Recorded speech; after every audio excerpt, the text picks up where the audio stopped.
In the meantime, we have our team coverage also on Molokai. That is where we find Allyson Blair this morning. Allyson.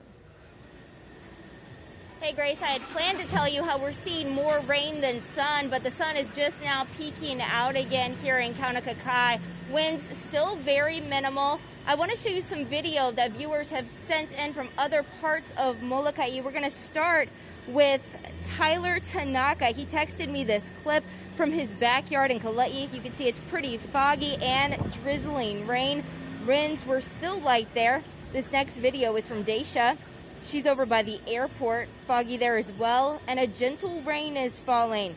Now to Mauna Loa, Molokai. This video was shot just before 9 today. PF Bentley says rain was coming down at a decent clip there, and there were minimal winds, not too bad.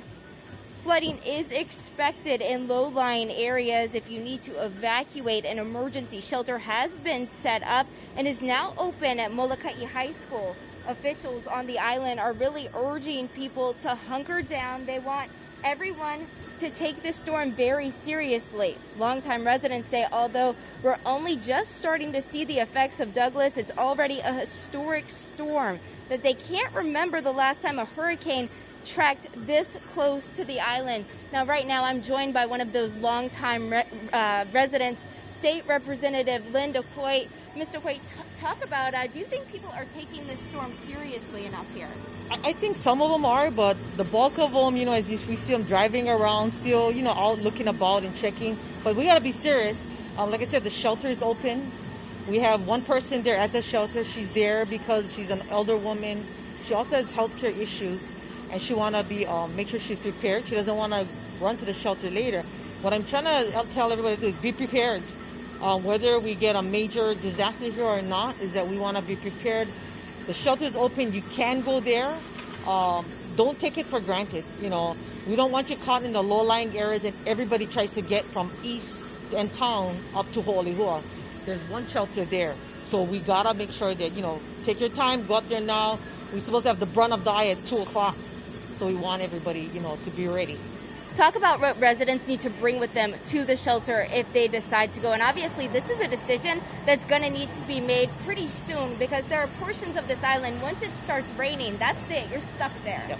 So, of course, your medication, blankets, water, toiletry, there's very minimal of what's up there.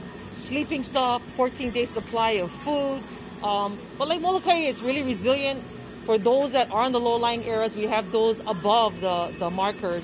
So we have family, contact your family. If you can go to your family, stay with your family so that we don't inundate the shelter there. But in the meantime, just be prepared. We don't want people stuck where we're going to have to go do a rescue later. What can you tell us about utilities? I know next when the storm does get pretty bad, we're going to go over to Hotel Molokai and report from there. This morning, I can tell you that I saw some Maui electric trucks in the parking lot there. Have they ramped up? Are they here for the storm? So I believe we have some of them here, but, at the end of the day, if we do have poles go down and stuff, we have limited supply of replacement. So even for them, I worry for them because this low-lying area is unforgiving.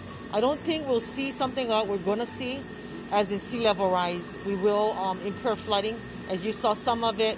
Talk to the guys on the west side.